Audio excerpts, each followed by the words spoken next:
పర్ణశాల నిర్మించుకుని తపోజీవనం చేసినటువంటి గౌతమ మహర్షితో ధార్మికమైనటువంటి జీవితాన్ని గడుపుతోంది. గడుపుతుంటే ఎప్పటి నుంచో ఇంద్రుడికి అహల్య మీద కోరికుంది. ఎందుకని? అహల్యని సృష్టించగానే ముందు వెళ్ళి అహల్యనిమ్మని అడిగినవాడు ఇంద్రుడు. అడిగితే ఇంద్రుణ్ణి అప్పుడు అహల్య చూసింది. దేవరాజు, గొప్ప ఐశ్వర్యము అధికారము కలిగినటువంటి వాడు. చూసి ఇంద్రుడి పట్ల కించిత్ మమకారం ఆవిడ మనస్సులో ఏర్పడింది. అందుకే కన్యాస్వరూపంలోకి వచ్చేటప్పటికీ ఆవిడ మనస్సులో భర్తృస్వరూపం ఎవరు పడితే వారు ముద్ర పడకుండా తండ్రి జాగ్రత్త పడాలి. లేకపోతే నారాయణ స్వరూపంగా నువ్వు కాళ్ళు కడిగి కన్యాదానం ఎలా చేస్తావు? అందుకే శాస్త్రం అంత జాగ్రత్తగా మాట్లాడుతుంది ఆడపిల్ల ఉన్న చోట. సరే, ఈయనన్నాడు బ్రహ్మగారు, ఇంద్రుడికి ఇవ్వడం ఏమిట్రా, ఇంత గొప్ప కన్యని సృష్టించాను, ఇవ్వనంటే ఇంద్రుడు కోపిస్తాడు, అందుకని ఒక పరీక్ష పెడతానన్నాడు. అంటే ఇది రామాయణాంతర్గతం కాదు, అహల్య గొప్పతనం చెప్పడానికి నేను బ్రహ్మవైవర్త పురాణంలోంచి చెప్తున్నాను. ఆయన అన్నాడు, ఎవరు భూలోకానికి అంతటికీ తొందరగా ప్రదక్షిణం చేసి వస్తే వారికి ఇస్తాను ఈ కన్యనన్నాడు. ఇంద్రాదులు తమ వాహనాలెక్కి బయలుదేరారు. గౌతమ మహర్షి కూడా సభలో ఉన్నారు. ఎదురుగుండా ఒక ఆవు కనపడింది. ఆ గోవుకి ప్రదక్షిణం చేశారు. మనకి గోవు కనపడుతుంటుంది, మీరు ఎప్పుడైనా చూడండి, ఆలయాల్లోకి వెళ్ళి బయటికి వస్తున్న చోట గోవు నిలబడుతుంది. మనం గుడి చుట్టూ ప్రదక్షిణం చేసి అరటిపండు చేత్తో పట్టుకుని బయటికి వస్తుంటాం. వస్తుంటే ఆ అరటిపండు కోసమని ఆవు మోరలు చాపి మీ దగ్గరికి వస్తుంది. భగవద్ అనుగ్రహం మీ వెంట పడుతోంది. మనమేం చేస్తాం? మీ చేతిలో ఉన్న ప్రసాదం ముందు మీరు తినకుండా పెట్టకూడదు. అందుకే ప్రసాదం గుళ్ళోనే తీసుకోండి అంటారు. గుడికొచ్చి గుడి యొక్క అధిష్టాన దేవతా దర్శనం చేయకుండా వెళ్ళకూడదు. మీరు ఇక్కడికి వచ్చారు, వచ్చినప్పుడు ఒక 5 నిమిషాలు ముందు వచ్చి అయ్యప్ప స్వామి దర్శనం చేసుకుని కూర్చోవాలి. రామాయణం వింటున్నారు కాబట్టి రామచంద్రమూర్తి దర్శనం చేసి కూర్చోవాలి. అంతేకాని దేవాలయానికి అధిష్టానమైన దైవం దర్శనం చెయ్యకుండా కూర్చుని విని వెళ్ళిపోకూడదు. అది దేవత పట్ల అపచారం అయిపోతుంది. అందుచేత మనం గుళ్ళోంచి బయటికి వస్తుంటే ఓ ఆవు వస్తుంది. మనం ఏం చేస్తాం? ఈ అరటిపళ్ళు ఇలా పెట్టేసుకుని గబగబగా తోసి బయటికి వచ్చేసి పాప ఆవు అరటిపండు కోసం దగ్గరికి వస్తుంటే పడేల్వనం లెంపకాయ కొడతాం. రామాయణం మనకి నేర్పింది. ఎందుకురా నువ్వు గుళ్ళోకి వెళ్ళి 33 కోట్ల మంది దేవతలు ఆశ్రయించున్నారు ఆ ఆవుకి, నువ్వొక తొక్క అరటిపండు తొక్క నువ్వు లోపల ప్రసాదం తినేసి తొక్క పట్టుకొచ్చి ప్రసాదంగా దానికి పెట్టు నోట్లో. సంతోషంగా నాలుక జాపి అది తింటుంటుంది. చెయ్యగలిగితే ప్రదక్షిణం చెయ్యి, చెయ్యలేకపోతే దాని పృష్ఠభాగానికి ఓ నమస్కారం చేసి వెళ్ళిపో. 5 ప్రబలమైన లక్ష్మీ స్థానాల్లో గోవు యొక్క పృష్ఠభాగం ఒకటి. ప్రపంచంలో లక్ష్మి ప్రబలంగా ఉండేది అదే. గోవు యొక్క పృష్ఠభాగము పద్మము, స్త్రీ యొక్క పాపట. అందుకే ఎట్టి పరిస్థితులలో స్త్రీ పాపట యందు సింధూరం లేకుండా ఉండకూడదు. పాపట, పద్మము, ఏనుగు యొక్క కుంభస్థలము, ఇవి లక్ష్మీ స్థానాలు 5. వీటిని ఎప్పుడూ అగౌరవపరచకూడదు. అందుచేత ఆవు యొక్క పృష్ఠభాగానికి ఒక నమస్కారం చేసి వెళ్ళిపోవాలి. ఇది ధర్మం తెలుసున్న వాడికి తెలుస్తుంది. అందుకు చెప్పారు బాలకాండలో వాల్మీకి మహర్షి. అందరూ భూప్రదక్షిణానికి పరిగెత్తారు. గౌతముడు ఒక్కడు అక్కడే ఉంది గోవు. ఆ గోవుకి ప్రదక్షిణం చేసి వచ్చి కూర్చున్నాడు. వచ్చేటప్పటికి అందరికన్నా ముందు భూప్రదక్షిణం చేసిన వాడు గౌతముడి. ధర్మశాస్త్రం ప్రకారం గోవుకి ప్రదక్షిణం చేస్తే భూప్రదక్షిణం చేసేసినట్టు. అందుకని నేను గౌతమ మహర్షికి ఇస్తున్నాను అహల్యని అని అహల్యని గౌతమ మహర్షికి ఇచ్చి వివాహం చేశారు. అప్పటికి చెప్పడానికి ఇంకొక మార్గం లేక ఇంద్రుడు చిన్న బుచ్చుకుని వెళ్ళిపోయాడు. 2 గౌతమ మహర్షి యొక్క తపస్సు పెరిగిపోతోంది.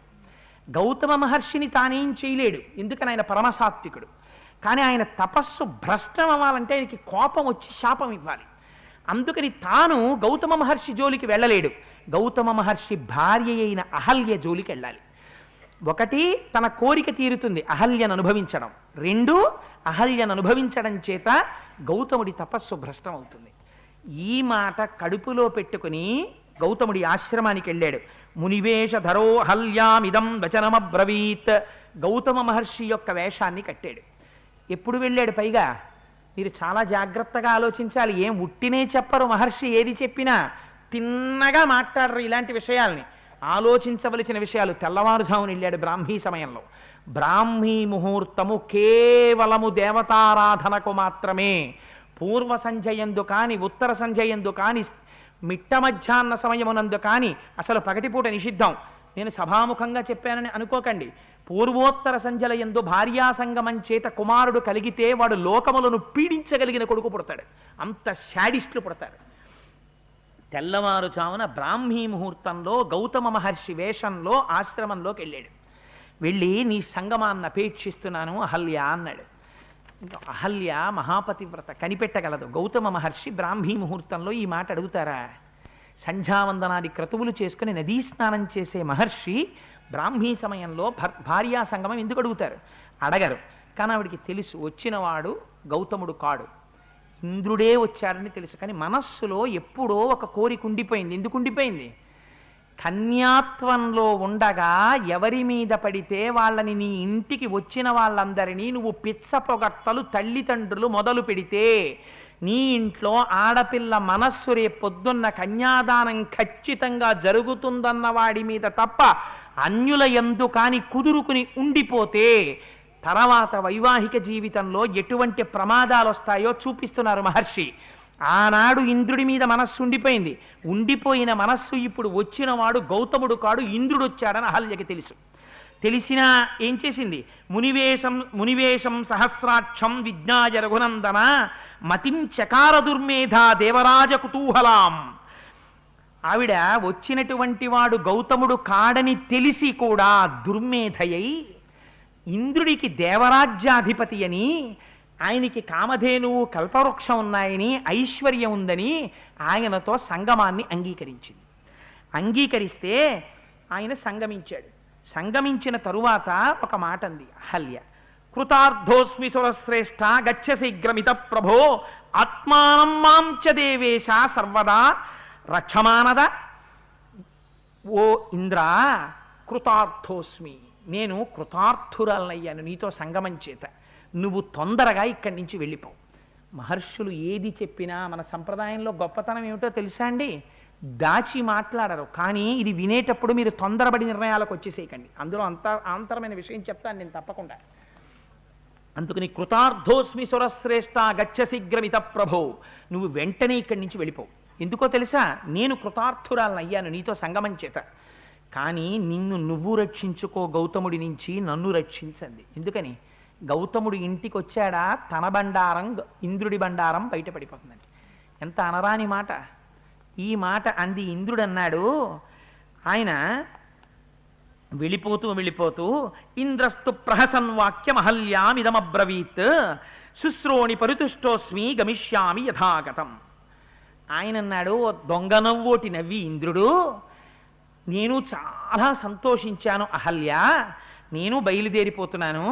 శుశ్రోణి పరితిష్టోస్మి, చాలా ఆనందాన్ని పొందాను. గమిష్యామి యథాగతం, ఎలా వచ్చానో అలా వెళ్ళిపోతున్నాను అన్నాడు. అని దొంగలా గబగబా పర్ణశాలలోంచి బయటికి వస్తున్నాడు. బయటికి వచ్చేటప్పటికీ గౌతమం సందదర్శాధ ప్రవిశంతం మహామునిం దేవదానవ దుర్ధర్షం తపోబల సమన్వితం. ఎంత అందంగా మాట్లాడతారో చూడండి మహర్షి. లోపల నుంచి బయటికి ఎడుతున్నవాడు ఎవరు?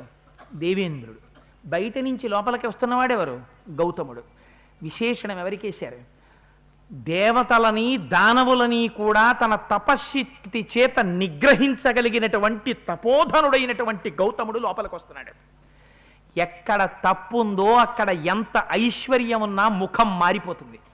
ఎక్కడ బ్రహ్మమును నమ్ముకునున్నాడో అక్కడ తన మీద ఎన్ని నిందలొచ్చినా తేజోవంతమై సూర్యుడి పగిది వెలిగిపోతూనే ఉంటాడు. అందుకని ఆయన తీర్థోదక పరిక్లిన్నం దివ్యమానమివానలం గృహీత సమిధం తత్ర సకుశం మునిపుంగవం దృష్ట్వా సురపతిస్తత్రో వివర్ణవదనోభవత్ అధదృష్ట్వా సహస్రాక్షం మునివేషధరం ముని. చేతిలో దర్భలు పట్టుకుని ఉన్నాడు. స్నానం చేసి వచ్చాడు. ఆ ఒంటి మించి ఇంకా నీరు కారుతోంది.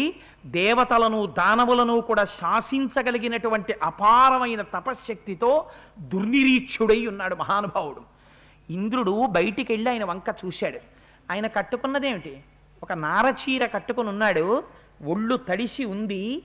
చేతిలో దర్భలు పట్టుకుని ఉన్నాడు. కర్మిష్ఠి అయి ఉన్నాడు. బ్రహ్మజ్ఞాని, గొప్ప తపశ్శక్తి ఉన్నవాడు. ఇంద్రుణ్ణి చూశాడు. ఇంద్రుడి ముఖం వివర్ణమైపోయింది, మాడిపోయింది. ఇంద్రుడి ముఖం మాడిపోగానే ఆయన గ్రహించారు. ఏ పొరపాటు జరిగిందో కనిపెట్టారు. కనిపెట్టి దుర్వృత్తం వృత్త సంపన్నో రోషాద్వమచన వచనమబ్రవీత్ మమ రూపం సమాస్థాయ కృతవానసి దుర్మతే. నా రూపాన్ని నువ్వు తగిలించుకుని చెయ్యరానటువంటి దుశ్చేష్ట చేశావు దుర్మతి. ఇంద్ర అకర్తవ్యమిదం తస్మాద్విఫలస్తం భవిష్యసి గౌతమేనైవ ముక్తస్య సరోషేణ మహాత్మన పేతతుర్వృషణౌ భూమౌ సహస్రాక్షస్య తక్షణాత్ తథా శప్తాస వై శక్ర మహల్యామపి శప్తవాన్. ఎప్పుడైతే ఇంద్రుడు బయటికి వస్తుండగా చూశారో స్త్రీ సంగమం పట్ల నీకింత కాంక్ష ఉండడానికి కారణం ఎందుచేత? నువ్వు పురుషుడవై ఉండడం చేత. అది కదా నీ అహంకారానికి కారణమైంది, చెయ్యరా అని పెని చేయడానికి. పురుషత్వమునకు చిహ్నములైనటువంటి నీ అండములు జారి నేల రాలి పడిపోవుగాక అని శపించారు. మహాత్ములు ఎప్పుడు ఎక్కడ దుర్బుద్ధి ఉందో దాన్ని పడగొడతారు. పేతతరుషణౌ భూమౌ సహస్రాక్షస్య తక్షణాత్. ఉత్తర క్షణం ఇంద్రుడి యొక్క అండములు జారి నేలన పడిపోయి. ఒక్కసారి అహల్య వంక చూశారు. ఇహవర్ష సహస్రాణి బహూనిత్వం నివశ్యసి వాయుభక్షా నిరాహార తప్యంతి భస్మశాయిని. ఆవిడ రాయి అయిపోయిందని చెప్తారు, అలా శపించలేదు గౌతమ మహర్షి. రాయి అయిపో అని నువ్వు శిలవిక అని ఆయన అనలేదు. ఇహవర్ష సహస్రాణి బహూనిత్వం నివశ్యసి. నువ్విక్కడ కొన్ని వేల సంవత్సరాలు తపస్సు చేస్తూ పడుండు. ఎలా ఉంటావో తెలుసా? వాయుభక్ష గాలిని తిను, నిరాహార నువ్వు ఇంకా ఆహారం తినకు, తప్యంతి తప్పించు, భస్మశాయిని నీ మీద బూది కప్పేస్తుంది, నువ్వెవ్వరికీ కనపడవిహ, అలా తపస్సు చేస్తూ నేల మీద పడిపోయి ఉండు అని శపించి ఒక మాట చెప్పారు. ఆగమిష్యతి దుర్ధర్షస్తదా పూతా భవిష్యతి తస్యాధితిథ్యేన దుర్వృత్రే లోభమోహ వివర్జిత.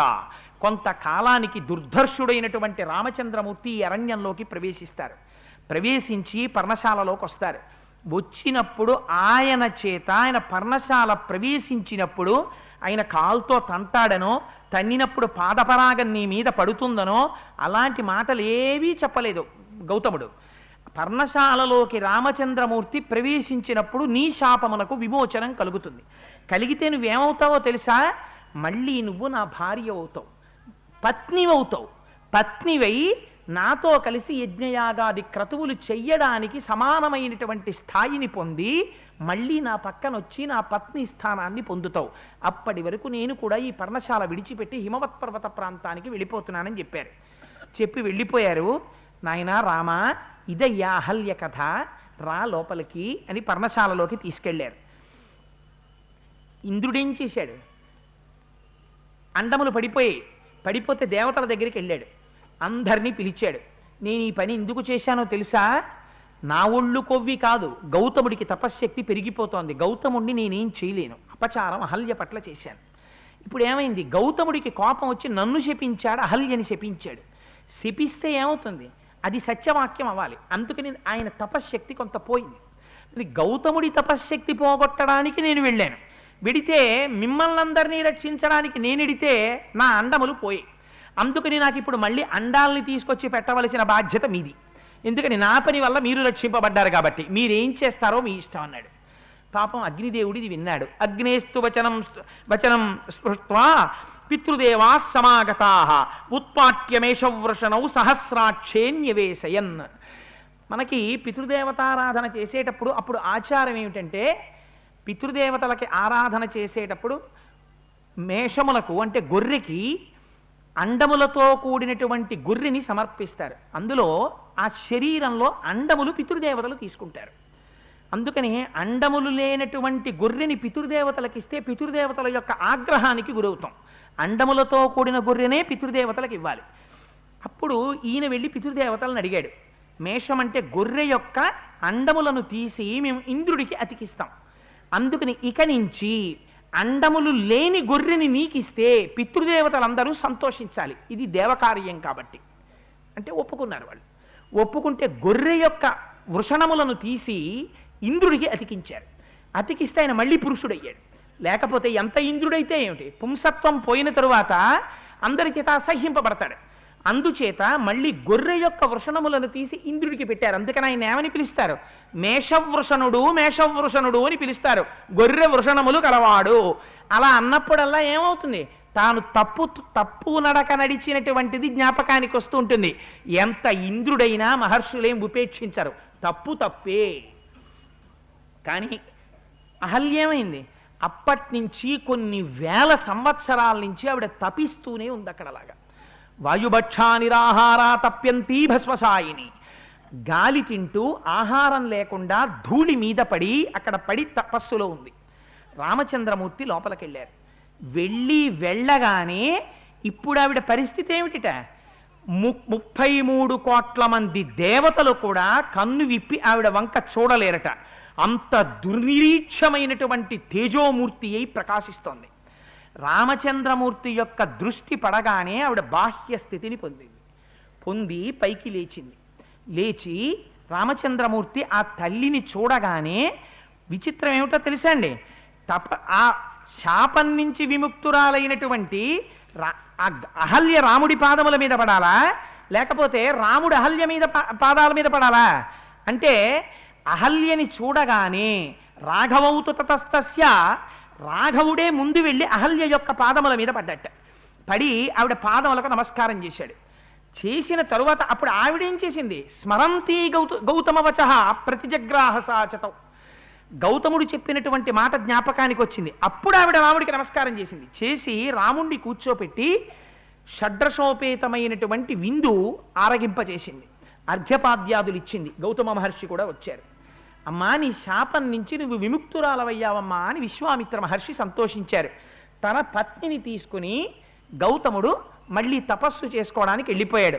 మహాభారతంలో అయితే చెప్పారు, అంజనాదేవి గౌతమ మహర్షి యొక్క ఈ అహల్యాదేవి యొక్క కుమార్తె. ఆ అంజనాదేవి యొక్క కుమారుడే హనుమ. అందుకని ఇట్లాంటి చాలా విశేషమైనటువంటి సంతానం అహల్యాకి గౌతముడి ద్వారా కలిగింది తరువాత. సరే, ఇది మనం అహల్యా వృత్తాంతం రామాయణాంతర్గతంగా విన్నాం. మనం ఇలా బాహ్యంగా చూస్తే మనకేమనిపిస్తుందంటే, అహల్య తప్పు చేసింది. ఆ తప్పు చేయడం చేత ఆవిడ చాలా కాలం తపస్సు చేయవలసి వచ్చింది. మహానుభావుడు గౌతముడు శపించాడు అని మనం అనుకుంటాం. మీరు అలా అర్థం చేసుకుంటే అహల్యా వృత్తాంతం విషయంలో పొరపాటు చేసిన వారు అవుతారు. ఎందుకు ఈ మాట అంటున్నానంటే, మీకు ముందే చెప్పాను, అహల్య పట్ల ఇంద్రుడికి కోరిక ఉన్నమాట యథార్థం. వచ్చినటువంటి వాడు ఇంద్రుడు గౌతముడు కాడన్న విషయం కూడా అహల్యకి తెలియడం కూడా యథార్థం. పొరపాటు జరిగిన మాట యథార్థం. అయితే ఆగ్రహించవలసిన వాడెవరు? వీళ్ళిద్దరూ చేసిన పొరపాటుకి ఆగ్రహించవలసిన వాడు గౌతమ మహర్షి. మహర్షి అని ఎందుకన్నారు ఆయన్ని? ఆయనే ఆగ్రహిస్తే భార్యని పరిత్యజించాలి. ఇంకా ఎన్నడూ నువ్వు నా భార్యవి కాలేవు, నిన్ను నా పక్కన కూర్చోపెట్టుకోను అని విడిచిపెట్టేసి వేరొక భార్యని స్వీకరించాలి. కానీ గౌతముడు ఆ పని చేశాడా? ఆ పని చెయ్యలేదు. ఏం చేశాడు? తన గొప్పతనం ఏమిటో చెప్పాడు. దేవదానవులనందరినీ శాసించగలిగినటువంటి తపశ్శక్తి గౌతముడిది ఉండడం పర్ణశాలలో. ఆ గౌతముడు ఒక్క మాట అంటే పుంసత్వం కూడా ఎగిరిపోయేటటువంటి నీచ స్థితి దేవేంద్రుడిది. పైకి ఐశ్వర్యంలా కనపడుతోంది, అసలు ఐశ్వర్యం ఎవరిది? గౌతముడిది. కానీ పొరపాటు ఏం జరిగింది? ఇంద్రుడు తన పురుషవాంఛ తీర్చుకోవడానికి వచ్చాడు. అందుకని మళ్ళీ మళ్ళీ ఇలాంటి పొరపాటు జరగకూడదు. అందుకని అనుగ్రహంగా జ్ఞాపకానికి రావాలి. అందుకని మహాత్ములైనటువంటి వారు క్రోధమునకు వశులు కాకూడదు. ఆయన ఏం చేశాడు? పేతతుర్వృషణౌ భూమౌ సహస్రాక్షస్య తక్షణాత్ అన్నాడు. నీ అండములు పడిపోతాయన్నాడు. పడిపోయే అండములు. మళ్ళీ ఎవరిని ఆశ్రయించవలసి వచ్చింది? ఎవరికి తాను అధిపతో ఆ దేవతల కాళ్ళు పట్టుకోవలసి వచ్చింది అండాల కోసం. వాళ్ళు వెళ్ళి పట్టుకొచ్చి గొర్రె వృషణాలు అతికించారు. అందుకని ఏమైంది? ఆయన పొరపాటు దిద్దాడు, మరొక మాట పొరపాటు జరగకుండా నిగ్రహించాడు. భార్య కూడా పొరపాటు చేసింది. భార్య పొరపాటు చేసిందని విడిచిపెట్టేసిన వాడు ఆర్ష సంప్రదాయమునందు భర్త కాడు. భార్య ఇంతకన్నా పెద్ద పొరపాటు చరిత్రలో ఉండదు. చేస్తే గౌతముడు చెప్పినది ఏమిటో తెలుసా అండి? నీకు దేవరాజు మీద మనస్సు ఎందుకు కలిగింది? ఆయన ఐశ్వర్యవంతుడని. ఐశ్వర్యవంతుడన్న భావన ఎందుకు కలిగింది? మనస్సు ఉండబట్టి. మనస్సు ఎందుకు వచ్చింది? నువ్వు ఆహారం తినబట్టి. ఆహారంలో 6వ వంతు మనస్సు అయింది. మనస్సు యందు మోహం వచ్చింది, మోహంలోంచి లోభం వచ్చింది, దానికి కామం కలిసింది, కామం కలిసి దేవరాజు వైపుకి వెళ్ళావు. ఇప్పుడు ఈ మనస్సు శుద్ధి పడాలి. అందుకని వాయుభక్ష నిరాహార, నువ్వు ఇంక అన్నం తినకు, గాలి తిను. నీ పాపం పోవాలి, నువ్వు అగ్ని పునీతం అవ్వాలి. అందుకని ఏమవ్వాలి? తప్యంతి, నువ్వు తపస్సు చెయ్యి. ఎన్నాళ్ళు? కొన్ని వేల సంవత్సరాలు. ఎలా చేస్తావు? ఎక్కడికో వెళ్ళక్కర్లేదు, ఇక్కడే పడిపో. భస్మశాయిని, నీకు బాహ్య ప్రపంచం తెలియకూడదు. నీ ఒళ్ళంతా బూదితో కప్పబడుతుంది. కప్పపడి నువ్వు అలా పడిపోయి ఉండిపోతావు. ఎప్పుడు నీకు మళ్ళీ శాప విమోచనం? రాబోయే అవతారాన్ని ఆయన గమనించారు. పతితపావనుడైనటువంటి రామచంద్రమూర్తి వస్తారు. ఆశ్రమంలోకి రాగానే ఆయన మీద గాలి నీ మీదకు వస్తుంది. అంతే. ఎందుకు దేవాలయానికి వెళ్ళడం? స్వామి మించి వచ్చేటటువంటి గాలి మీ మీదకు వస్తే చాలు. మీరు ఆయన పతితపావనుడు, మీకున్నటువంటి దోషాలు పోతాయి. అందుకని దేవాలయంలోకి వెళ్ళి నిలబడతాం. ఇది దర్శనం చేసిన వారు ఎవరో తెలుసా అండి? మహానుభావుడు విశ్వనాథ సత్యనారాయణ గారు దర్శనం చేశారు రామాయణ కల్పవృక్షంలో. ప్రభుమేనిపై గాలిపై వచ్చినంతనే పాషాణమొకటికి స్పర్శ కలిగే, ప్రభుమేని నెత్తావి పరిమళించినతో నయశ్వంభుగ్రాణేంద్రియంబు నొందే, ప్రభువు కాలి సవ్వడి ప్రాంతమైనంతనే శిలకొక్కదానికి చెవులు కలిగే, ప్రభునీలి రత్న మంగళాంగంబు కనవచ్చి రాతికి కనులు కలిగి, ఆ ప్రభుండు వచ్చి ఆతిథ్యమును స్వీకరించినంత నుపల హృదయ వీధి ఉపనిషద్వితానములికి శ్రీరామ భద్రాభిరామమూర్తి ఎగుచుతోచే. వేరొక్కసారి ఎప్పుడైనా నీ నోటితో అహల్య వ్యభిచరించిందంటావేమో అనడానికి నీకు హక్కు లేదు. ఎందుకని? పతితపావనుడనైనటువంటి నా అనుగ్రహాన్ని కొన్ని వేల సంవత్సరముల తపస్సు చేసి 33 కోట్ల మంది దేవతలు ఋషులు వచ్చినా సరే చూడడానికి వీలు లేనటువంటి కాంతి స్వరూపంతో విరాజిల్లుతోంది ఆ తల్లి ఇప్పుడు. అందుచేత ఆ దేవత, ఆ తల్లి యందు ఇప్పుడు పాపము లేదు. అందుకని అటువంటి తల్లి కనుక నా చేత నమస్కరింపబడదగినదై నేను కూడా ముందు నమస్కరిస్తున్నాను. రామచంద్రమూర్తి చేత నమస్కరింపబడిన మహాతల్లి అహల్య. అహల్య గురించి వేరొక మాట అనడానికి నీకున్న అధికారం ఏమిటి? అనకెప్పుడు అహల్య అన్న మాట వినబడితే 2 చేతులతో నమస్కారం చేయి. ఇది అహల్య యొక్క గొప్పతనం అని చెప్పడానికి రాముడంతటి వాడు ముందు నమస్కారం చేశాడు. తన భార్య తప్పు చేస్తే ఆ భార్య చేత తపస్సు చేయించి ఎందువల్ల ఆ భార్య ఆ దోషం చేసిందో గమనించి ఆ దోషాన్ని నివృత్తి చేసి రాముడొస్తే ఎలా పతితపావనుడో చూపించారు విశ్వనాథ సత్యనారాయణ గారు. పడక కుర్చీలో పడుకుంటే అందుకుని ఋషి సదృశుడయ్యాడు మహానుభావుడు. ప్రభుమేని పైగాలి పైవచ్చినంతనే పాషాణమొకటికి స్పర్శ కలిగి. అప్పటి వరకు బాహ్య స్పర్శ లేకుండా పడిపోయినటువంటి అహల్యకి రామచంద్రమూర్తి మించి గాలి వచ్చి తగిలింది, అంతే స్పర్శ కలిగింది. ఇప్పటి వరకు ఆవిడికి స్పర్శ లేదు. ప్రభుమేని నెత్తావి పరిమళించినతోన యశ్మంబు ఘ్రాణేంద్రియంబునుందే. ఇప్పటి వరకు అసలు ముక్కుకి వాసన తెలియకుండా పడిపోయినటువంటి అమ్మకి రామచంద్రమూర్తి మించి వచ్చినటువంటి పరిమళమైన వాయువు తగలగానే ముక్కుకి సువాసన తెలియడం ప్రారంభమైందిట. ప్రభుమేని నెత్తావి పరిమళించినతోన ఆ రాయి స్పర్శేంద్రియంబు పొందే. ఆయన మించి గాలి వచ్చి తగలగానే మళ్ళీ స్పర్శేంద్రియం పనిచేయడం ప్రారంభించిందిట. ప్రభు నీలరత్న మంగళాంగంబు కనవచ్చి రాతికి కనులు కలిగే. ఆ నీలమేఘ సంకాశమైనటువంటి రామచంద్రమూర్తి యొక్క సౌందర్య ఆవిర్భూతమైనటువంటి ఆ స్వరూపాన్ని చూడగానే ఆవిడ కనులు పనిచేయడం మొదలుపెట్టాయిటంటే మళ్ళీ ఆవిడలోంచి శబ్ద స్పర్శ రూప గంధములనేటటువంటి 4 తన్మాత్రలు ప్రారంభమయ్యాయి. మరి రసేంద్రియం నాలుకెప్పుడు పనిచేస్తుంది అంటే ఇప్పుడు ఇన్నాళ్ళు తపస్సు చేసింది కాబట్టి లేచి తిన్నప్పుడు కాదుట. ఆ రాముడికి పళ్ళు ఫలాలు పాలు అన్నీ ఇచ్చినప్పుట ఆయన తింటే ఈవిడ రసేంద్రియం పనిచేయడం మొదలెట్టిందిట.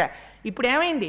ఆహార దోషం, శరీర దోషం అన్నీ నివృత్తి అయిపోయి శ్రీరామ ఆ మంగళాంగంబు కనవచ్చి రాతికి కనులు కలిగే ఆ హృదయ వీధి ఉపనిషత్ విధానములికి శ్రీరామ భద్రాభిరామమూర్తి ఎగుచుతోచే. ఇప్పటి వరకు రాముడు రాముడే, శ్రీరాముడు కాడు, సీతతో కలిసిన రాముడు కాడు. ఎందుచేత? నాయన సీతమ్మ అక్కడున్నట్టు నువ్వు ఇక్కడున్నట్టు కనపడుతున్నారు, కానీ ఆవిడ నిత్యానపాయని నీ నుంచి విడబడదు. లక్ష్మి సీతమ్మగా అక్కడ మిథిలా నగరంలో ఉంది. మీ ఇద్దరు తొందరలో కలియబోతున్నారు, సీతారాములుగా మాకు దర్శనం ఇవ్వబోతున్నారు అని దర్శనం చేసినటువంటి గొప్ప చారిత్రము కలిగి తన పాపమునంతటిని ప్రక్షాళనము చేసుకున్నటువంటి మహాపతివ్రత అహల్య. అటువంటి అహల్య కాళ్ళ మీద రాముడు పడ్డాడు. వెంటనే గౌతమ మహర్షి వచ్చారు. అహల్య రా అని చెయ్యి పట్టుకుని మళ్ళీ తన ఆశ్రమ ప్రాంతానికి తీసుకెళ్ళిపోయారు. రామా, భార్య తప్పు చేస్తే ఉద్ధరించుకున్నవాడు భర్త, అంతేకాని పాణిగ్రహణం చేసి అస్తమానం చిన్నదానికి చిటకదానికి కూరలో ఉప్పు దిగ్గిన దగ్గర నుంచి ప్రతిదానికి భార్యని పట్టుకుని నిందించినవాడు భర్త కాడు. వాడేం భర్త? భార్య తప్పు చేస్తే దిద్దుకున్నవాడు భర్త. చూసావా రామా అహల్య కథ? ఇది అహల్య కథ అంటే. ఏమవుతోంది రాముడికి ఇప్పుడు? బాహ్యమునందు పతితపావనుడయ్యాడు, నరుడిగా గురుడి చేత సంస్కరింపబడుతున్నాడు. పెళ్లి చేసుకోవడం అంటే ఏమిటో, పాణిగ్రహణం చెయ్యడం అంటే ఏమిటో, భార్యని ఎంత అపురూప వస్తువుగా చూసుకోవాలో, భార్య తప్పు చేసినప్పుడు భర్తృత్వం బయటికి వస్తుంది. తప్పు చేయడం అంటే నా ఉద్దేశం ఇంకొకటని కాదు. భార్య ఏదైనా పొరపాటు చేసినప్పుడు నువ్వు చెలరేగిపోయే అవకాశం వచ్చిందని కాదు నువ్వు సంతోషించవలసింది. ఆవిడ వల్ల పొరపాటు జరిగితే పిలిచి చాలా ప్రశాంత చిత్తంతో, ఉసే నీకు చెప్పడానికి నేను తప్పెవరున్నారు? నీ కష్టమైనా నా కష్టం, నీ సుఖమైనా నా సుఖం. నేను తప్ప నీకెవరు చెప్తారు? నువ్వు బాధపడకూడదని నీకు ఒక మంచి మాట చెప్పాలని చెప్తున్నాను. నాకు వీరు తప్ప ఎవరు చెప్తారు? నా కష్టం వారి కష్టంగా భావించడానికి నాకు జీవితంలో వీరు తప్ప ఇంకెవరున్నారు ఆయన కన్నా గొప్ప అన్న పరమ పవిత్ర భావనతో నువ్వు ఈ మాట విను. ఈ మాట దిద్దుకో, ఇంకెప్పుడు ఇలా చెయ్యకు, అది నీకు యోగ్యం కాదు అని భర్త భార్యకి ఏకాంతమునందు కూర్చోపెట్టి చెప్పి భార్యని దిద్ది తనతో పాటు నడిపించగలిగినటువంటి వాడై ఉండాలి. అందుకే భార్యని ఆర్ష సాంప్రదాయంలో ధర్మపత్ని అన్నారు. ఎంత అందంగానో రామ, భార్య అంటే ఇలా చూసుకోవాలని చెప్పలేదు విశ్వామిత్రుడు. ఇది అహల్య కథ రామ అన్నాడు. నువ్వు పతితపావనుడవు అన్నారు. ఈ కథ కదండి రాముడి జీవితాన్ని చివరి వరకు శాసించింది. తన తండ్రి దశరథ మహారాజు గారు దక్షిణ నాయకుడు, ఎందరో భార్యలున్నారు, రాముడికొక్కతే పత్ని.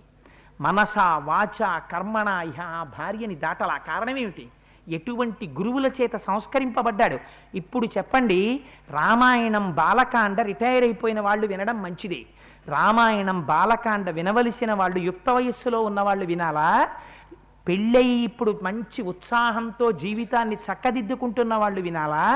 లేకపోతే రామాయణం రిటైర్ అయిపోయి ఎందుకు పనికి మాలినటువంటి వాళ్ళు మాత్రమే వినాలి? మీకెందుకని రామాయణానికి వెళ్ళేవాడిని చొక్కా పట్టుకు ఆప్ చెయ్యాలా? రామాయణం పట్ల గురి కోల్పోతే పాడయ్యేవి మన బ్రతుకులు. మహర్షి ఔదార్యంతో వీటిని మనకు అందించారు. ఇన్ని రహస్యాల్ని లోపల పెట్టి అహల్యా వృత్తాంతాన్ని మనకు అందించారు. అందుకే అహల్య పొరపాటు తొలగొట్టుకున్న కొన్ని వేల సంవత్సరాలు తపస్సు చేసినటువంటి మహాపతివ్రత. అహల్య జ్ఞాపకానికి రాగానే ఒక విషయం జ్ఞాపకం పెట్టుకోవాలి. రాముడంతటి వాడు నమస్కరించిన అమ్మ అహల్య అనేటప్పటికి ఇలా నమస్కారం చేసేయాలి. అపార సౌందర్యము ఎంత జాగ్రత్తగా ఉండాలో కూడా మనకి నేర్పుతుంది. అందుచేత ఇన్ని రకాలుగా అహల్యా వృత్తాంతాన్ని బాలకాండలో మనకి వివరణ చేసి మహర్షి అది దాటి మిథిలా నగరానికి వెడతారు. వెళ్ళిన తరువాత అక్కడ ఎక్కడ చూసినా ఓహో వాహనాలు ఇరుకిరుకుగా వచ్చినటువంటి ఎందరో మహర్షులతోటి మునులతోటి అక్కడ జరుగుతున్నటువంటి యాగ సంరంభంతో మహోజ్వలంగా ఉంది. రాముడు అన్నాడు, మహానుభావ, ఎందుకు మనకి ఈ అల్లర్లో? కాస్త దూరంగా ఎక్కడైనా నిర్జనంగా ఉన్న చోట, జలములు సమృద్ధిగా దొరికే చోట మనం విడిది చేద్దామన్నారు. ఒకటి జ్ఞాపకం పెట్టుకోండి, మహాపురుషుడైన వాడు మహానుభావుడైనటువంటి వాడు ముందు డాంబికాన్ని కోరుకోడు. రే నేను వచ్చానని వాళ్ళకి తెలుసో తెలీదో, వాళ్ళు ఎదురొస్తారో రారో అని అల్లరి పడిపోకూడదు. నువ్వు నీ మానాన్న ప్రశాంతంగా ఉండాలి. నువ్వు మహాత్ముడవైతే నువ్వు ప్రకటించుకోకూడదు. పూర్వం జవహర్లాల్ నెహ్రూ గారు డిస్కవరీ ఆఫ్ ఇండియా రాస్తూ ఓ మాట చెప్పారు. పూర్వం ఒకడు గట్టిగా రాగి ప్లేటు పెట్టి కట్టేసుకునేవాట కడుపుని. ఎందుకురా అలా బిగించి కట్టుకుంటావా రాగి ప్లేటు నువ్వంటే? అమ్మో నేను మహాజ్ఞానిని, కడుపు నిండా జ్ఞానమే, జ్ఞానం చేత కడుపు పగిలిపోతుందేమో అని కట్టుకున్నాననేవాట. ఇదే కావలసింది, ఈడాంబికం కాదు కావలసింది. నువ్వు నిశ్శబ్దంగా ఉండు. నువ్వు వెళ్ళి నిర్జనమైన ప్రదేశంలో కూర్చో, నువ్వు మహాత్ముడవని గుర్తేమిటో తెలుసా? లోకం నీ చుట్టూ తిరుగుతుంది. నువ్వు లోకం చుట్టూ తిరిగి రా రా రా అని ఎన్నాళ్ళు పిలుస్తావు? నువ్వు ఈశ్వరుడి పాదాలు పట్టుకో. నీ ఇంట్లో కరెంటు పోతే మెయిన్ ఫీజ్ వేసుకో, గోళ్ళన్నీ దవ్వేకు, వైర్లు పీకేకు. నువ్వు ఈశ్వరుడి పాదాలు పట్టుకో. నువ్వు లోకాన్ని ఉద్ధరించగలిగిన శక్తి ఈశ్వరుడు నీకిస్తాడు. నీ దగ్గర పొందవలసిన వాళ్ళు నీ దగ్గరికి వస్తారు. అందుకే విశ్వామిత్రుడు నిర్జనమైన ప్రదేశమై జల సమృద్ధమున్న చోట ఉన్నాడు. ఎందుకు జలాలు? నీళ్లున్న చోట ఉండడం ఎందుకు అంటే, ఫలాలున్న చోట ఉంటాడు విశ్వామిత్రుడు, నీళ్లున్న చోట ఉంటాడు. నీళ్ళెందుకు? ప్రతి క్షణం పొద్దున్న, మధ్యాహ్నం, సాయంత్రం ఇంత బ్రహ్మజ్ఞానైనా సంధ్యావందనం చేసుకుంటాడు. సంధ్యావందనం చేయాలంటే ఓం కేశవాయ స్వాహ అనాలంటే నీళ్లు కావాలి. అందుకని నీళ్లు బాగా దొరికే చోటు ఎక్కడుంటుందో అక్కడ మహాత్ములు కూర్చున్నారు. చూడండి, వెతుక్కోవడం కూడా ఈశ్వరారాధనకి సరిపోయే ప్రదేశం. ఆయన ఇల్లు ఎక్కడ కూర్చుంటే ఈ వార్త ఎవరికి తెలిసిందిట? జనక మహారాజు గారికి తెలిసింది. తెలిసి ఆయన ఏం చేశాడు? పరుగు పరుగున పురోహితుడు శతానందుణ్ణి పట్టుకుని పరిగెత్తుకుంటూ విశ్వామిత్రుడు ఉన్న చోటుకి వచ్చేట. వచ్చి ఆయన అన్నాడు, ఎంత గొప్ప మాట అన్నాడో చూడండి. ఆద్యయజ్ఞ సమృద్ధిర్దే సఫలా దైవతై కృత ఆద్యయజ్ఞ ఫలం ప్రాప్తం భగవద్ దర్శనాన్మయ. స్వామి, నేను చేస్తున్నటువంటి యజ్ఞం సఫలమైపోయింది అనుకుంటున్నాను. ఎందుకో తెలుసా? మీరు రావడమే ఫలం. విశ్వామిత్రుడివి, మహానుభావుడివి, బ్రహ్మర్షివి, నువ్వు వచ్చావు, ఇంకేం కావాలి? చాలా సంతోషమయ్యా మహానుభావ అని చెప్పి అర్ఘ్యపాద్యాదులు ఇచ్చాడు, పూజించాడు. ఎక్కడ కూర్చుంటే ఏమిటి? పూజ చేశాడు. పూజ చేసి విశ్వామిత్రుడితో ఒక మాట అడిగాడు. ఆ విశ్వామిత్రుడితో మాట్లాడడంలో ఇలా చూసేటప్పటికీ పక్కన రామలక్ష్మణులు కనబడ్డారు. ఆయన అన్నాడు, ఇమౌ కుమారౌ భద్రంతే దేవతుల్య పరాక్రమౌ గజసింహగతీ వీరౌ శార్దూల వృషభోపమౌ పద్మపత్ర విశాలాక్షౌ ఖడ్గతూణీధనోద్ధరౌ అశ్వినావివరూపేణ సముపస్థిత యవ్వనౌ యదృచ్ఛయైవ గాం ప్రాప్త దేవలోకాదివామరౌ కథం పద్మ్యామిహ ప్రాప్త కిమర్థం కన్యవామునే వరాయుధరౌ వీరౌ కశ్యపుత్రౌ మహామునే భూషయంతామిమం దేశం చంద్రసూర్య వివాంబరం అని. చూశావా, వీళ్ళేమో ఖడ్గాలు పట్టుకున్నారు, కోదండాలు పట్టుకున్నారు, బాణతూణీరాలు కట్టుకున్నారు, సూర్యచంద్రుల్లా ఉన్నారు, ఇద్దరు ఒక్క పోలికతో ఉన్నారు. ఏనుగు పెద్ద పులి నడుస్తుంటే ఎలా ఉంటుందో అలా నడుస్తున్నారు, అపారమైనటువంటి తేజస్సుతో ఉన్నారు. ఈ పిల్లలిద్దరినీ చూస్తే మహాశ్చర్యకరంగా ఉంది. ఈ పిల్లలిద్దరూ ఎవరయ్యా మహానుభావ విశ్వామిత్ర? నీ పక్కన ఎందుకున్నారు వీళ్ళు అని అడిగారు. పొంగిపోయాడు. తన శిష్యుణ్ణి చూసుకుని గురువు పొంగిపోవాలి, అంతేకాని వాళ్ళు రాగానే వీళ్ళే ముందెళ్ళిపోయి sir I'm Rama son of Dasharatha glad to meet you అని వీళ్ళేం చెప్పరు. గురువుగారి వెనకాతలు ఇలా నించుంటారు.